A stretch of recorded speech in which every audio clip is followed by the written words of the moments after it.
Muy bien, muy buenas tardes a todos. Bienvenidos a estos diálogos sobre comercio e integración en tiempo de pandemia. Muchísimas gracias por acompañarnos. Hoy vamos a estar hablando sobre un tema sumamente relevante en estos tiempos, como es el financiamiento. Lamentablemente, la pandemia sigue estando muy fuerte en la región, tanto en términos sanitarios como en términos económicos. Nosotros venimos regularmente siguiendo el avance del nivel de actividad en la región y las perspectivas que se van dando, y lamentablemente cada jueves vemos que salen nuevas publicaciones y nuevas estimaciones donde los datos no son demasiado promisorios. Hace unos días salió el último informe del Banco Mundial sobre las perspectivas globales. Ahí se ve que la economía mundial para el año 2020, en el escenario más probable, va a tener una reducción del 5.2%, inclusive puede llegar hasta el 8% en un escenario donde la pandemia sigue activa y hay ciertos rebrotes en la región, y esto va a llevar a una caída estimada del PIB per cápita del 3.6%, lo cual es una caída sumamente importante. Sin duda, esta va a ser la peor recesión global desde la Segunda Guerra Mundial. Y en este contexto, América Latina no es la excepción. En la región se estiman caídas del PBI cercanas al 7.2%, incluso mayores de las que estimábamos en el informe macroeconómico del BID hace un par de meses. Entonces, en este contexto, el tema del financiamiento es un tema clave, tanto para preservar el funcionamiento de la economía durante la pandemia, para mantener los activos de la economía, y también para ver un escenario post-pandemia, cómo volvemos a una senda de crecimiento en la región. A modo de introducción, un poco lo que uno está viendo a nivel micro es que hay una fuerte falta de liquidez en las empresas ante la pandemia, tanto por la menor demanda como por los problemas de oferta. O sea, los fuertes confinamientos que hay en la región han hecho que se paralice la producción. Esto ha llevado a que las empresas tengan requerimientos de liquidez, de capital de trabajo, que no siempre los están pudiendo canalizar, ¿no? Por un lado, la banca comercial, ante estos problemas ante esta mayor incertidumbre, como es normal, reducen su apetito al riesgo. El mercado de capitales, que en general en la región tiene un desarrollo no muy grande, también ha visto reducido el nivel de la cantidad de inversores en papeles corporativos, y quedan los canales informales, que son más complejos y, por cierto, son más caros. Entonces, esto de alguna manera impacta negativamente, aún más negativamente, sobre las hojas de balance de las empresas, vuelve a reducir el apetito a riesgo de los bancos y se genera este círculo que es sumamente complejo. Entonces, ante eso es clave cómo actuar desde la política pública para poder hacer que este proceso se revierta.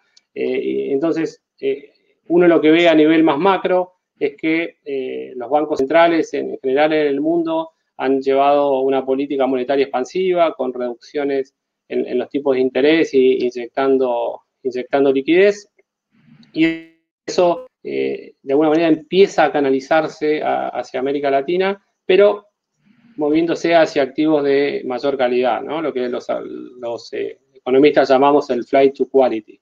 Y eso ha hecho que buena parte de esa liquidez se canalice hacia bonos soberanos, ¿no? Los países de la región de a poco han empezado a tener colocaciones de deuda soberana en muy buenos términos. El mejor ejemplo tal vez sea el de Uruguay, que ayer emitió 2.000 millones de dólares, tanto en moneda local, o sea, en unidades indexadas, como en dólares, a las tasas más bajas de su historia, y con una emisión cuya demanda fue 3 veces mayor que la colocación. O sea que pareciera que hay un exceso de liquidez ahí. Entonces, un poco la pregunta es ver cómo podemos hacer para canalizar esa liquidez adicional, al menos parte de esa liquidez, hacia el sector productivo, algo que claramente no es sencillo, que es complejo en el actual contexto, pero que es sumamente importante para poder avanzar en la recuperación. Entonces, para hablar un poco de estos temas, del financiamiento, del rol de la banca de desarrollo y tener algunas pistas, para que ustedes tengan algunas pistas sobre por dónde, cómo avanzar y cómo tomar sus decisiones de inversión, es que vamos a estar hablando con Gema Sacristán. Gema es la directora general de negocios del BID Invest. El BID Invest es la parte privada del banco, del BID, es parte del grupo BID. Gema ha actuado en diversos cargos de liderazgo en la banca comercial, tanto en Madrid como en Londres y en Nueva York. Y entre ellos fue la directora de la unidad de financiamiento de exportaciones en el BBVA en New York y la vicepresidenta y gerente de productos en Global Trade Finance en el Santander. Y además es una amiga, así que le agradecemos muchísimo, Gema, te agradecemos muchísimo que te hayas tomado un tiempo de tu agenda para charlar con nosotros. No, gracias. Sin duda encantada de estar aquí con amigos, tanto en lo personal como en lo institucional, de acompañar a Intal en estos diálogos, hablando un poco de lo que está pasando en general en el sector privado y en particular en el sector financiero. Así que muchísimas gracias, Pablo, por la invitación. No, bueno, gracias a ti, Gema. Bueno, entonces empezando un poco por ahí, ¿no? A nivel general, ¿cómo estás viendo los temas de acceso al financiamiento en América Latina, en el actual contexto y un poco cómo es tu perspectiva para el día después, ¿no? Cómo posicionarse en estos temas el día después de la pandemia. Bueno, creo que es de todos conocidos que esta es, como tú bien has muy bien mencionado, la mayor crisis mundial después de la Segunda Guerra Mundial, que además le va a afectar de una forma muy, muy fuerte a América Latina y el Caribe. Probablemente mucho más que la anterior crisis, la crisis financiera del 2008, donde América Latina en aquel momento no salió tan perjudicada. Esta, sin duda alguna, es una crisis a nivel global que va a afectar mucho a los países emergentes y dentro de los emergentes, América Latina y el Caribe va a ser una de las zonas más perjudicadas. Tú lo has dicho, hay distintas estadísticas, el Banco Mundial sacó hace poco sus previsiones, justo ayer el Fondo Monetario sacó las suyas, en abril hablaba de entre un 5 y un 5.2% de caída, de crecimiento este año, casi lo han doblado y ya están hablando aproximadamente de un 10% para final del 2020. Esto obviamente viene con una percepción clara del sector financiero de que la economía real tiene más riesgo. Entonces, la primera regla en la universidad, pero en cualquier ambiente financiero es a más riesgo, menos acceso a financiación y más precio. Con lo cual, sin duda alguna, se están limitando las opciones para tener acceso a financiamiento. En particular, también le está afectando de forma distinta a algunos sectores y algunos tipos de empresas. Los tipos de empresas, los que están claramente más perjudicados son las MIPYME. En general lo son siempre, pero ahora más, especialmente en el segmento más bajo, que suele ser más informal. Y luego en los sectores también está variando un poco un sector versus otro. Probablemente uno de los más impactados negativamente es el sector del turismo, porque obviamente la demanda está cayendo abismalmente y además tienen un sector alrededor del turismo de las cadenas de valor que también se va a impactar y que tiene probablemente unas perspectivas de salida más a mediano o largo plazo. O sea, le va a quedar todavía mucho, probablemente unido a esa capacidad de dar tranquilidad a los turistas, de ver cuándo verdaderamente hay una vacuna, etcétera. Pero el sector turístico o el turismo en general muy afectado por todo esto. Luego, la agricultura o el sector de los agronegocios están sufriendo a corto plazo y tienen algunos problemas de liquidez, especialmente también porque las cadenas de suministro se han cortado por todo el acceso al comercio en general y no solo a la financiación. Pero nosotros pensamos que a mediano y largo plazo tienen una perspectiva más positiva. Luego vemos el acceso a servicios básicos y es muy interesante lo que está pasando en algunos en específico, como por ejemplo el sector eléctrico, en el cual algunas empresas se están viendo afectadas también porque por decisiones de gobierno, de política pública, etcétera, se está dando al usuario final un periodo para que no pague las facturas, con lo cual eso está afectando obviamente a la generación de generar cash o cash flow a las propias empresas, ¿no? Porque obviamente los gobiernos lo hacen con la mejor intención para ayudar a los ciudadanos a pasar estos momentos, pero también eso hace que las empresas estén más perjudicadas. Con lo cual, vamos a ver, muchos países han dado plazos entre 3 y 6 meses, algunos ya están pensando si lo van a extender o no, pero muy interesante seguir también esos sectores que en cierta forma, aunque están muy privatizados, tienen o están muy unidos a política pública o a decisiones de gobierno, porque si esto se extiende durante mucho tiempo, eso va a hacer que haya empresas que van a tener o que van a pasar por una situación financiera complicada. Luego el sistema el sector educativo, pues obviamente ha estado también muy golpeado, pero también hay algunas oportunidades importantes en todo lo que tiene que ver con e-learning. Y en general la infraestructura, ¿no?, que está muy unido a la productividad y está muy unido a incentivar esa infraestructura que nos ayude a salir de la crisis, pues también está afectada ahora, pues porque sobre todo está habiendo demoras en la construcción de los proyectos que se están llevando a cabo ahora.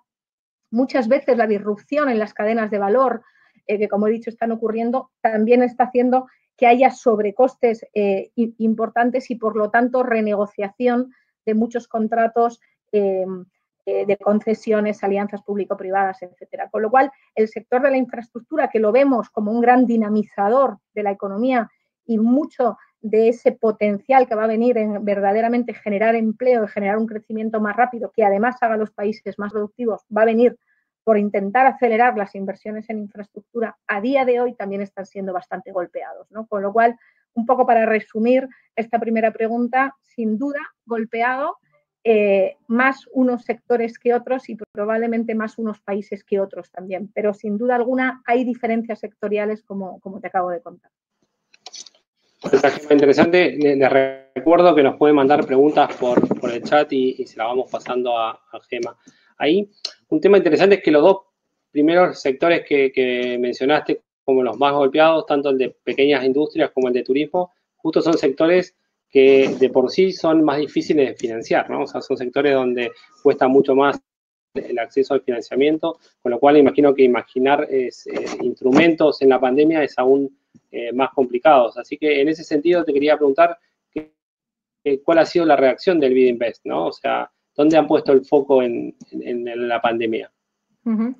Bueno, lo primero de todo, me imagino que como todas las empresas y los bancos del mundo, ha sido adaptarnos a la nueva realidad, nosotros como banco y los propios empleados, y la realidad que llevamos ya desde mediados de marzo todos teletrabajando, y muy contentos porque hemos reaccionado bien en ese sentido y nos hemos adaptado a esa nueva realidad que nos ha tocado a todos vivir.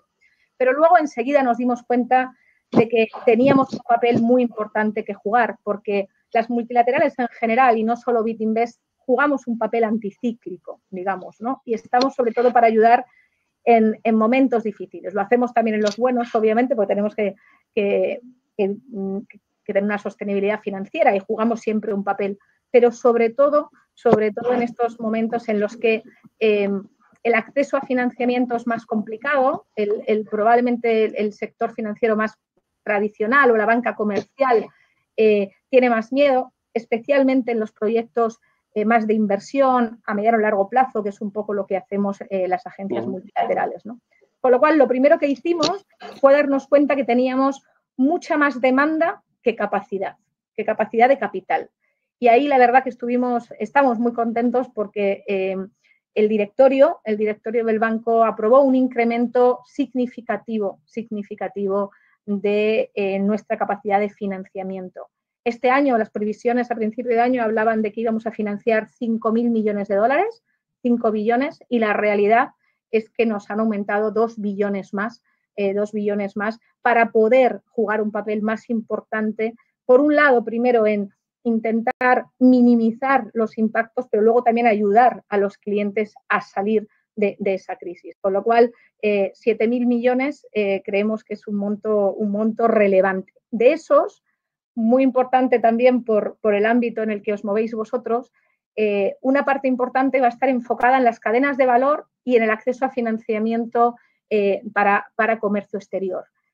Con lo cual, de esos 7.000, 3.000 está enfocado en cadenas de valor y financiamiento en general de comercio exterior. Y las otros 4.000 van a estar más enfocados en operaciones de inversión a mediano y largo plazo en multitud de sectores, pero como digo, siempre juega un papel muy importante el sector real y el sector de infraestructura. Y poco a poco estamos viendo también que el sector financiero está siendo impactado, sobre todo porque al principio de la crisis ellos quisieron tomar toda la liquidez que tenían disponible porque sabían que los mercados, como dicen en el argot, se iban a secar, no es que se secaran del todo, pero desde luego iban a estar más limitados. Con lo cual, al principio vimos los bancos un poco intentando acumular toda la liquidez que pudieran para sobrevivir y ahora lo que están viendo ya es pensando mucho más en salir a mediano y largo plazo. Con lo cual, estamos apoyando tanto el sector real como la infraestructura y cada vez más el sector financiero, especialmente para llegar a algunos beneficiarios finales a los cuales nosotros, por la naturaleza de nuestro negocio, no llegamos directamente, como las MIPYME, etcétera, ¿no? Con lo cual, la respuesta ha sido de una sobredemanda abrumadora, por decirlo entre comillas, y nosotros hemos reaccionado, obviamente como el mayor banco multilateral, el Grupo BID como el mayor banco multilateral de América Latina, pues hemos reaccionado aumentando los recursos que tenemos disponibles para nuestros clientes con un foco, como digo, por una parte trade o comercio exterior y las cadenas de valor y por otro lado todo lo que tiene que ver con inversión. Gracias, Gemma. Entonces, siendo ese último punto que decías, ¿no? Cómo llegarle a la pequeña y mediana empresa, esto que mencionabas, ¿no? De que en general en estas situaciones lo que hacen la banca multilateral y en general los bancos de desarrollo a nivel local es trabajar más como banca de segundo piso, ¿no? Llevándole liquidez a la banca comercial, que es la que termina tomando el riesgo empresa. Ahora, yendo un poco al comentario del principio que decía, en contextos como los actuales, donde tenés que las hojas de balance se están viendo cada vez más afectadas y la incertidumbre que hay en la economía, esa banca comercial suele reducir mucho el apetito al riesgo. Entonces, ¿cómo les ha funcionado eso? O sea, el tema de canalizar recursos a través de la banca comercial, los bancos comerciales están tomando el riesgo, ves que en algunos países se están haciendo algunos tipos de coberturas, de garantías para poder cubrir el riesgo de forma conjunta entre el sector público y privado. ¿Cómo ha funcionado eso?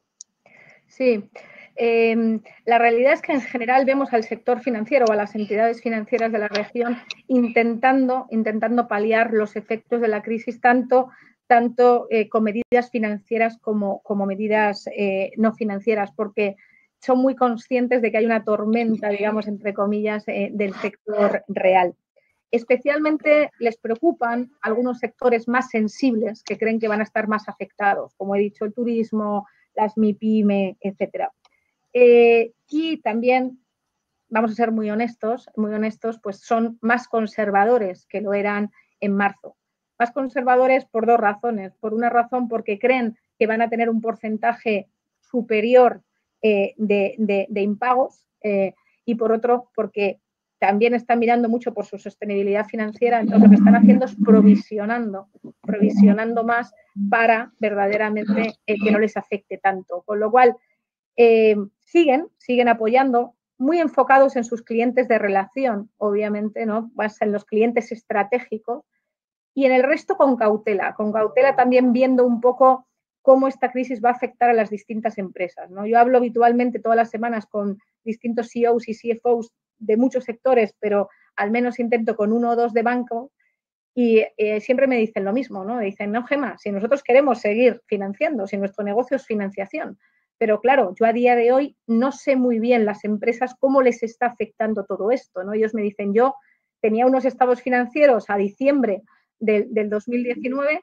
ahora me van a dar unos en septiembre, octubre, que van a reflejar los números a mitad del año, pero probablemente el que más quiero ver, el que más me interesa ver a mí como banquero es el de diciembre del 2020, en el que ya se van a ver cada vez más los efectos verdaderamente de la pandemia, del confinamiento, de las bajadas en demanda, de cómo están financiando todo su cash flow, etcétera, etcétera, ¿no? Con lo cual, sí que están, como digo, siendo mucho más cautelosos, muy enfocados en sus clientes estratégicos, viendo cómo afecta a cada sector y esperando un poco a cuál es esa información financiera viable que les ayude a tomar una decisión. Pero en general, ellos como bancos siguen intentando tener acceso a financiamiento a mediano y largo plazo, especialmente de multilaterales, porque los mercados de capitales locales están prácticamente paralizados y los internacionales el precio es desorbitante. Igual nosotros este año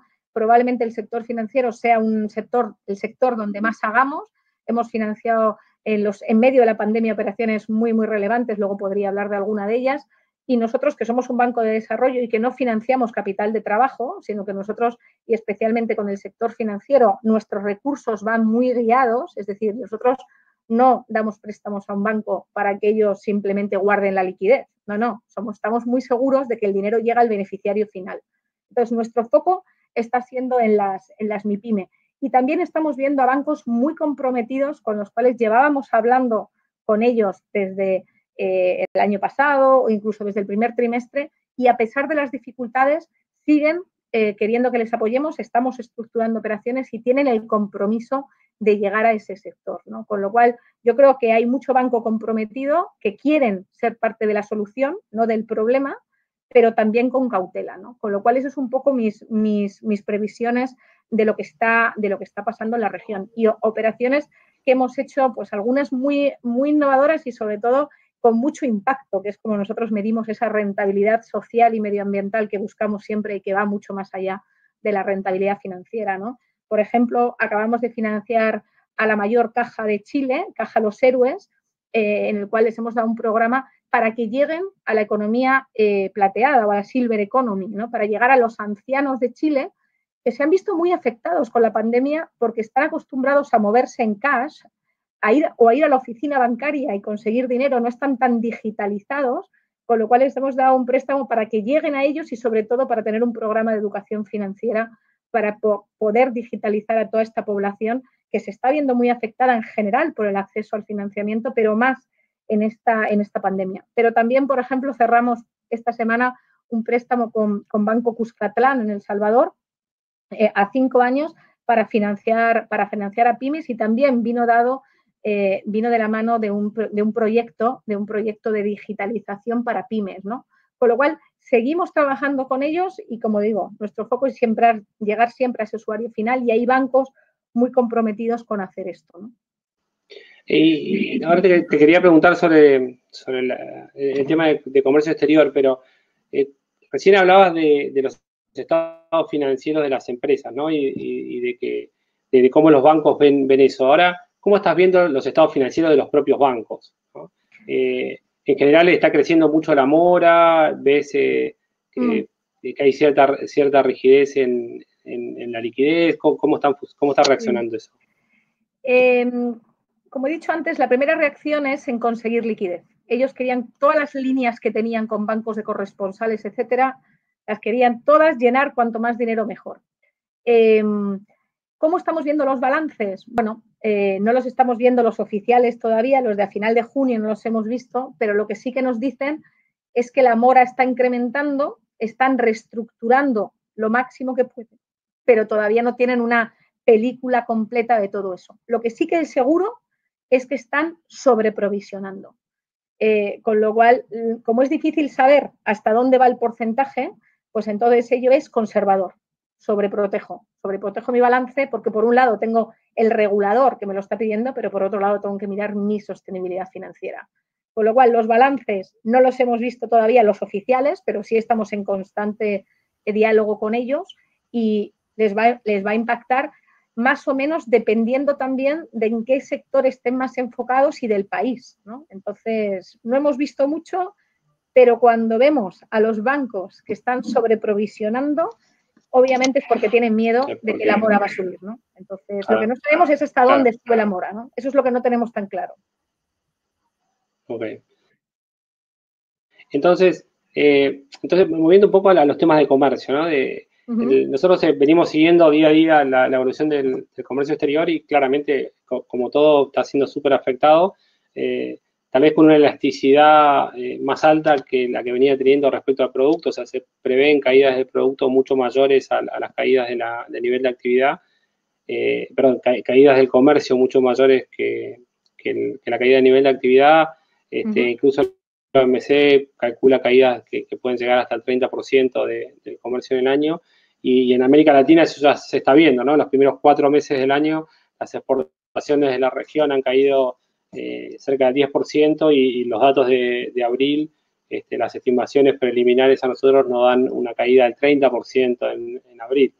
Entonces, en ese contexto, está todo el tema de cómo darle liquidez a las empresas para poder financiar sus exportaciones, pero sobre todo también cómo hacer el día después, ¿no? O sea, cómo vamos a poder hacer en un mundo donde las necesidades de financiamiento van a ser tan grandes, cómo se va a arbitrar entre las distintas necesidades y cuánto va a haber disponible para los temas de trade finance, ¿no? Entonces, un poco la pregunta va por ahí. ¿Cómo estás viendo el mercado puntual del financiamiento del comercio exterior, que como todos sabemos es bastante distinto de lo tradicional, ¿no? Hay que cubrir riesgos distintos, está todo el tema de las corresponsalías, etcétera. Sí.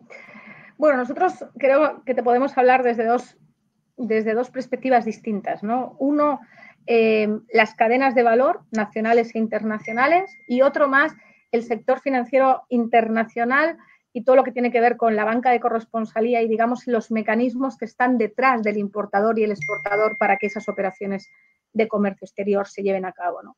Como tú bien has dicho, ¿quién mejor que tú sabes las últimas cifras de cómo el comercio exterior está bajando? Eso está claro. O sea, los volúmenes son inferiores. Pero aún así sigue habiendo necesidades de financiación, ¿no? Déjame, si te parece, que empiece por las cadenas de valor en sí. Nosotros estamos muy preocupados por que verdaderamente el círculo virtuoso ese no se dé, ¿no? En el que, como no puedo financiar, no te vendo, salgo de la cadena y luego cómo entro después, ¿no? Con lo cual estamos buscando mecanismos para intentar que eso no ocurra. Voy a dar un ejemplo de algo muy innovador que hemos hecho ahora. Un día recibimos una llamada de un conglomerado muy importante, de todo, el conglomerado empresarial más importante de México. Es un grupo, es un consejo empresarial que reúne al 10% de todo el Producto Interior Bruto mexicano. Es el sector privado. Son las grandes empresas de México. Y nos hablan de la problemática que ellos ven en toda esta parte de la cadena de valor y cómo les preocupa que las pymes especialmente se vean afectadas por todas estas turbulencias. Bueno, hemos creado un programa en el cual hemos hecho lo que se llama en el mercado reverse factoring, en el cual lo que estamos haciendo es financiando y sobre todo dando liquidez a las pymes que son proveedores de esas grandes empresas, descontándole esos efectos. Es un programa de 12.000 millones de dólares que está haciendo Bitinvest, pero uniendo esfuerzos con otros bancos para intentar que la cadena de valor, digamos, no se destruya. Entonces, en ese sentido, creo que hay algunos mecanismos innovadores para que por lo menos las empresas puedan seguir operando, porque muchas veces hay empresas que quiebran no porque no vendan, sino porque no cobran y también porque no tienen acceso a financiamiento, con lo cual estamos actuando por ese lado. Y por el lado de banca de corresponsalía, en toda la parte de comercio exterior, tanto bien sea con cartas de crédito como con toda la parte de Open Account, hay un gran mecanismo detrás de bancos corresponsales que interactúan ante ellos y que tienen un network, ¿no? Y ahí tenemos un programa que este año celebramos el 15 aniversario, que se llama el Trade Finance Facilitation Program, el TFFP en inglés, y que básicamente busca esto, busca crear un network internacional. Tenemos más de 300 bancos, de esos más de 120 son de América Latina y el Caribe, y lo que damos es bien fondeo a estos bancos en América Latina y el Caribe, o les damos garantías a bancos internacionales para que puedan seguir tomando riesgo a América Latina, ¿no? Y eso lo que hace se traduzca en que las empresas de la región puedan seguir exportando e importando. Ahí hemos visto muchísima demanda. Solamente de enero a mayo hemos hecho, bueno, a junio, los últimos datos que tenemos disponibles, básicamente hemos hecho 1.3 billones de dólares, récord histórico, y como he dicho también hemos duplicado ese programa, que era hasta 1.500 millones de dólares al año, y este año va a ser 3.000 millones de dólares, con lo cual no sé si vamos a llegar a los 3.000, pero desde luego la demanda es muy fuerte porque sí se están cortando algunas de esas líneas internacionales de corresponsalía, ¿no? Al principio, los bancos locales de la región lo que hicieron fue llamar a todos sus corresponsales para intentar conseguir cuanto más liquidez mejor, pero luego, a medida que la situación se iba empeorando y sobre todo que la crisis llegaba a América Latina, porque esto, como sabemos, fue de Asia a Europa y de Europa llegó a América, a pesar o a partir de que la realidad iba empeorando en América Latina, esas líneas que bien estaban llenas o casi llenas no se incrementaban y en algunos casos se cortaban, ¿no? Con lo cual hemos tenido muchísima demanda en todo esto. Fundamental para salir de la crisis que haya bancos y que haya un sector financiero que apoya. Pero para eso, de nuevo, hay un tema de acceso a financiamiento internacional, de tener toda esta, digamos, idiosincrasia que hay detrás, que muchas veces los exportadores ni importadores no ven, simplemente van a su banco, pero hay un mecanismo totalmente detrás. Y para eso es un tema de confianza en la región, pero viene muy atado también, no solamente del riesgo de ese banco en particular y luego del riesgo que toma el banco con su cliente exportador o importador en la región, sino también un tema de confianza en la región y de confianza en los países. Si algo saca esta crisis también es un tema de desconfianza global, pero no olvidemos la crisis de los mercados emergentes y la cantidad de capital que está saliendo de estos países fuera y que no está llegando. Entonces, eso también es muy importante ver de qué forma se le puede dar cierta confianza en la región y en los países, porque solos tampoco lo podemos hacer, ¿no? Okay. En ese sentido, Gemma, estás viendo que en temas de trade finance moverse más hacia garantías que hacia liquidez, como un poco tratando de movilizar recursos, ¿o no? Nosotros trabajamos en los dos, pero la realidad que estamos viendo que viene mucho por garantías, ¿no? En el cual ellos tienen las relaciones, pero les está dando miedo. Y eso me da cierta confianza, porque puede ser que pasado un tiempo digan, bueno, pues venga, ahora ya sin garantía, ¿no? Porque ya me están pagando y entonces como no he tenido que ejecutar esa garantía, pues lo hago solo, ¿no? Pero nosotros tenemos los dos productos y nos adecuamos un poco a las necesidades del cliente, ¿no? Ok. Hay varias preguntas que hablan de un tema que sé que a vos te interesa mucho y que de hecho hemos trabajado juntos algunas cosas, que es el tema del financiamiento verde. Hay varias inquietudes de la gente sobre este tema. Claramente todo el financiamiento sustentable es algo que tenía muchísimo dinamismo antes de la pandemia. Nosotros veíamos que en 2019 ya existían más de 30 billones de este tipo de activos bajo gestión y lo que uno veía cuando hacía prospects de demanda es que los inversores estaban dispuestos a pagar un premium por este tipo de financiamiento, lo cual mostraba que había una fuerte demanda. Ahora bien, la pregunta que están llegando es ¿cómo ves este mercado después de la pandemia, ¿no? O sea, si esto efectivamente va a seguir un poco el track que tenía o el cambio de prioridades va a hacer que un mercado en el cual muchos han invertido mucho para poder desarrollar se va a desanimar. Sí. Bueno, como tú bien has dicho, hemos trabajado juntos en este tema. Es algo que a mí personalmente me apasiona, pero que además creo que tiene mucho futuro, ¿no? Empezó la tendencia con los bonos verdes, luego nacieron los sociales y los sostenibles, que es una mezcla, ¿no? En los cuales son aquellos bonos que financian tanto proyectos verdes como proyectos sociales. Ha habido un boom en los 2 últimos años. Una de las consecuencias de la pandemia es que este año van a decrecer los bonos verdes, pero van a subir de una forma bastante significativa los bonos sociales. Tradicionalmente los bonos sociales financiaban, bueno, pues inclusión financiera. De hecho, nosotros financiamos el primer bono social de América Latina y el Caribe de inclusión financiera con Banco Pichincha en Perú, pero también financiaban todo lo que tenía que ver con proyectos de educación, de salud y sin duda alguna género, diversidad e inclusión, ¿no? Ahí también nosotros estamos muy honrados y muy orgullosos porque hicimos el primer bono de género de América Latina y el Caribe, fue el 5º del mundo y el primero de la región con Banco Banismo en Panamá. Pero más allá de todo esto, lo que sí que estamos viendo es que, por un lado, han cambiado un poco, o se ha flexibilizado, pero sobre todo se ha abierto, digamos, el ámbito de actuación de esos bonos sociales para recoger, en cierta forma, los impactos de la pandemia y ahora ya hay sociales COVID, porque el ICMA, que es la Asociación Internacional de Mercados de Capitales, que es el que rige todo este mercado, ha ampliado el ámbito de actuación de estos bonos para meter ahí también todos los impactos que va a tener esta pandemia, ¿no? Con lo cual, digamos que el scope se ha abierto mucho más y ya hablan de todo lo que tiene que ver con los efectos de la crisis en la creación o no creación, pero sobre todo destrucción de empleo, todo el tema relacionado con el sector salud y bienestar en general. Digamos como que se ha abierto mucho lo que se considera un bono social en el espectro del COVID. Eso por un lado.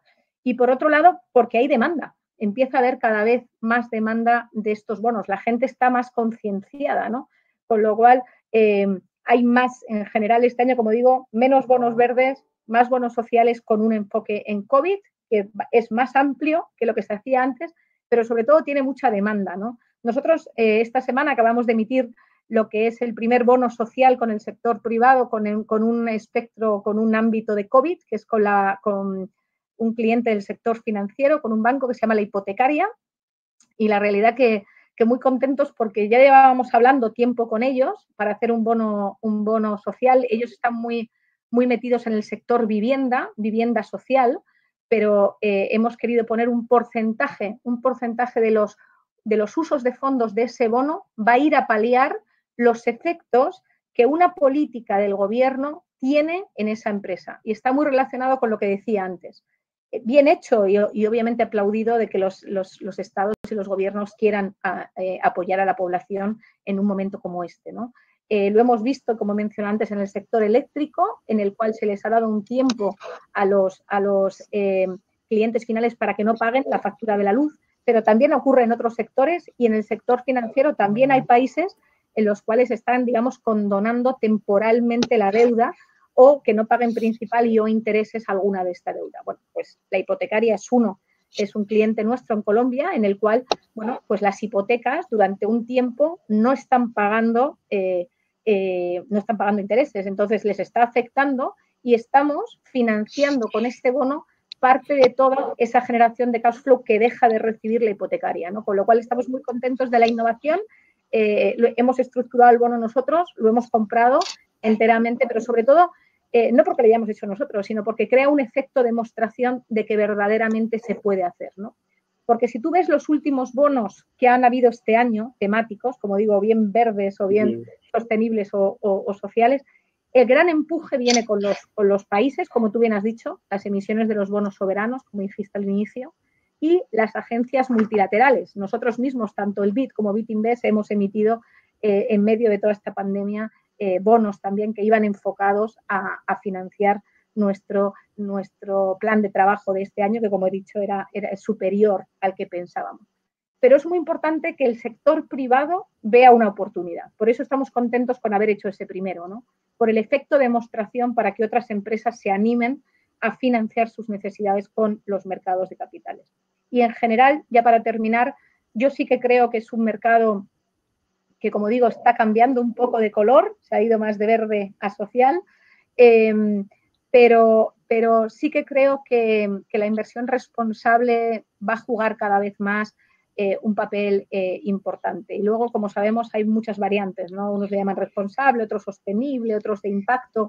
En general, esa inversión que te da acceso a tener una rentabilidad no solo financiera, sino también social y medioambiental, creo que ha venido para quedarse. Creo que ha venido para quedarse por varias razones. Una, ya no solo porque la generación nueva, los millennials, hay muchos estudios que están que evidencian que este segmento en particular está muy interesado en todo ese tipo de inversión, sino porque yo creo que cada vez, como dice en inglés, está más mainstream, empieza a ser más generalizado, se están creando más clases de activos para que cualquier inversionista, tanto a nivel individual como a nivel institucional, tenga opciones, pero sobre todo porque va a haber una gran demanda del consumidor. Yo creo que al final cada uno de nosotros con nuestros pequeños ahorritos, en realidad tenemos la capacidad de comprar una cosa o no, o de invertir en una cosa o no, y al final ese efecto colectivo del poder del consumidor, yo creo mucho en ello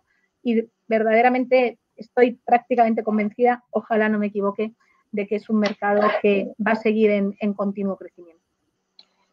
Gracias. Interesante esquema. Hace poco escuchaba que planteaban que de acá a 10, 15 años lo que uno debería esperar es que no haya bonos sustentables, sino que todos van a ser sustentables, ¿no? Exacto. Y lo que hay que hacer es diferenciarse por otra cosa. O sea, la prima ya va a estar dentro de la misión.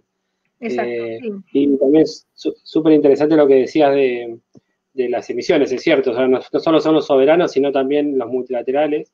lo que están tomando esa liquidez, creo que pone más que nunca en valor el rol que tiene la banca de desarrollo para poder canalizar esa liquidez, ¿no? O sea, tratar de cuando hay estos flight to quality, vayan hacia la banca multilateral y después generar los mecanismos para poder distribuir esa liquidez.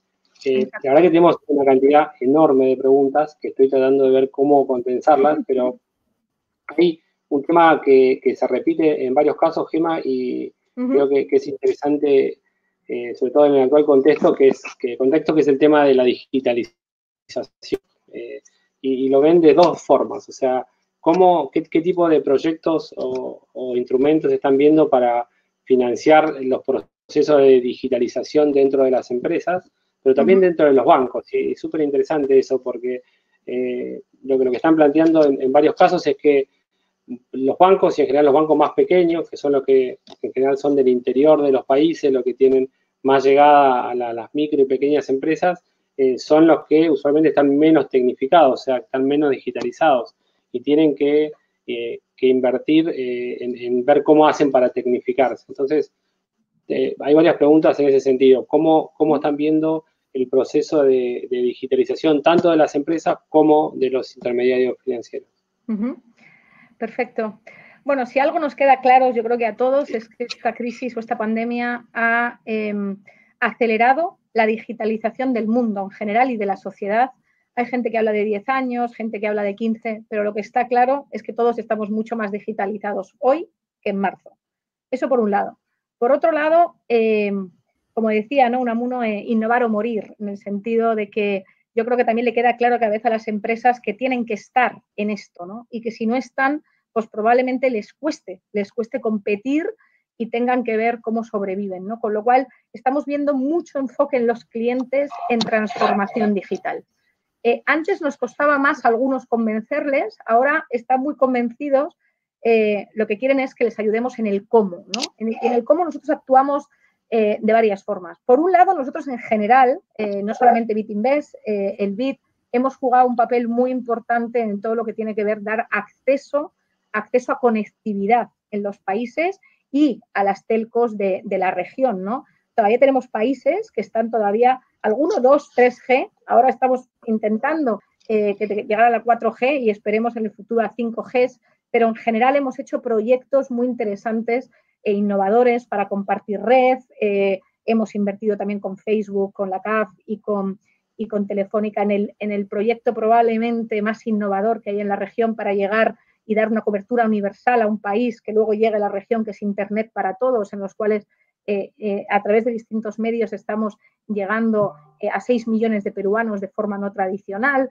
con lo cual hay distintos proyectos que no voy a entrar en detalle, pero muy enfocado hemos estado primero en crear, digamos, la base, porque si no tienes acceso a conectividad, es muy difícil que tú puedas tener plataformas de e-commerce, plataformas de online banking, etcétera, etcétera, etcétera. Con lo cual, por un lado, crear, digamos, la idiosincrasia para que todo esto funcione. Y ahí, la verdad que todos los países han puesto un esfuerzo en los últimos años, les hay más adelantados o menos, pero en general vemos que se están haciendo, como digo, cosas innovadoras para intentar que la gente tenga no solamente acceso, sino también a una velocidad y con una calidad relativamente buena para poder hacer las operaciones rápido, pero sobre todo con seguridad, porque esa es otra, ¿no? Otra cosa igual que hemos visto que la digitalización se ha acelerado, también se han acelerado los ciberataques, etcétera. Pero bueno, eso es otra conversación. Y luego, como digo, las empresas quieren cada vez más, no saben cómo. Nosotros estamos apoyándoles de varias formas, primero con financiación, tenemos líneas específicas, y luego con asistencia técnica, ¿no? Una de las grandes oportunidades que vemos y en las que estamos trabajando mucho y vemos demanda cada vez más es para todo lo que tiene que ver con innovación abierta, Open Innovation, y cómo las empresas pueden aprovecharse de cosas que están haciendo las startups, cómo pueden trabajar con ellos. Y ahí estamos creando algunas operaciones de, como digo, de Open Innovation y lo que llaman en inglés Corporate Venture, pero que en realidad básicamente es eso, cómo las empresas aprovechan de esas innovaciones que muchas veces hacen las pequeñitas, las startups, que no las pueden llevar a escala, y cómo nosotros arbitramos y les ponemos juntas y sobre todo nos ayudan a solucionar retos que existen en la región, en el mundo en general, no solamente nosotros las multilaterales, sino nuestros clientes del sector real y del sector financiero. Pero lo que sí que vemos, como digo, para terminar, es una gran avance en digitalización, mucho más interés que antes. El tema está el cómo. Ahí tenemos distintos tipos de proyectos para apoyarles. Y es muy importante aprovechar todas las lecciones aprendidas que hay, no solo nuestras, sino en general del sector. Porque en realidad hay algunos retos, como digo, de algunos que se van a quedar atrás, pero hay una gran oportunidad, especialmente en las cadenas de valor, todo lo que tiene que ver con e-commerce, de exportar y de que tu producto esté accesible a mucha más gente, si somos capaces de tener ese salto de rana, ese leapfrog rápido y adaptarnos en todas estas tendencias que están ocurriendo, ¿no? Buenísimo, Gemma. Estamos ya sobre la hora. Te hago dos consultas, dos preguntas muy puntuales antes de pasar a la última. Hay mucha gente que está preguntando cómo llega al Bid Invest, ¿sí? O sea, tanto cómo puede saber qué bancos, a través de qué bancos están canalizando los proyectos y en caso que hay proyectos más grandes, cómo pueden contactarse con el Bid Invest. Bueno, de varias formas. Una, tenemos oficinas en todos los países. Ahora, obviamente, estamos cerrados. Esperemos volver pronto. Y luego tenemos una página web. idbinvest.org, y ahí vienen todas las personas en todos los sectores con sus emails para localizarlos. Y también como un banco público, el cual 48 países son dueños, pero sobre todo es un banco de los latinoamericanos y caribeños. Tenemos una política muy abierta y muy transparente de acceso a la información, con lo cual todos los proyectos que aprobamos están en la página web, con lo cual todo el mundo puede tener acceso a todos los detalles de los proyectos que financiamos, y también hemos puesto los emails de nuestros expertos sectoriales para que cualquiera pueda entrar en contacto con ellos y hacer las consultas que estime conveniente. Gracias, Gemma. Y por último, te queríamos pedir un consejo, ¿sí? Acá tenemos un montón de empresas que están conectadas y vos por tu trabajo tenés una relación permanente con las empresas en distintos países de la región, empresas que hoy están pasando por un momento complejo en la pandemia y sobre todo están pensando, bueno, cuál es la estrategia a seguir el día después de la pandemia, que claramente el mundo va a ser distinto. Entonces, ¿qué consejo le daría? Bueno, esa es la pregunta del millón que dicen, ¿no? Pero yo creo que todos nos tenemos que adaptar a esta nueva realidad, ¿no? Con lo cual, lo primero de todo, adaptación. Adaptación a esta nueva realidad y ver, sobre todo, cómo esta crisis va a afectar no solamente a tu industria, sino a tu modelo de negocio. Yo creo que es muy importante esa introspección, primero analizar cómo te afecta y también qué oportunidades uno tiene para diseñar un plan que le permita salir adelante y posicionarse de cara al futuro. Hace poco leí un artículo muy interesante en el Harvard Business Review que hablaba de las 5 Ps. Ellos hablan de 5 Ps, me pareció interesante porque recoge un poco lo que nosotros hablamos, ¿no? Con muchos CEOs, CFOs, de sus perspectivas a futuro, ¿no? Hablaban que va a ser importantísimo posicionarse, pero para eso hay que planificar, hay que ganar perspectiva, y esa perspectiva viene de tu introspección hacia adentro del mercado y de la industria. Luego priorizar también, porque tampoco puedes, y menos en época de crisis con normalmente menos recursos, pero sobre todo también estar preparado para ejecutar, para tomar decisiones y actuar rápido. Me pareció interesante esto de las 5 Ps. Yo lo resumiría en análisis y ejecución, pero sobre todo análisis, y para ese análisis hay que entender cómo lo que está pasando, por un lado, te puede afectar negativamente, pero también abre oportunidades y luego, obviamente, hay que planificar para ejecutar, ¿no? Okay. Bueno, gracias, Gemma. Súper inspirador este tema que señalabas al final de las 5P. Creo que hemos tocado un montón de temas muy interesantes.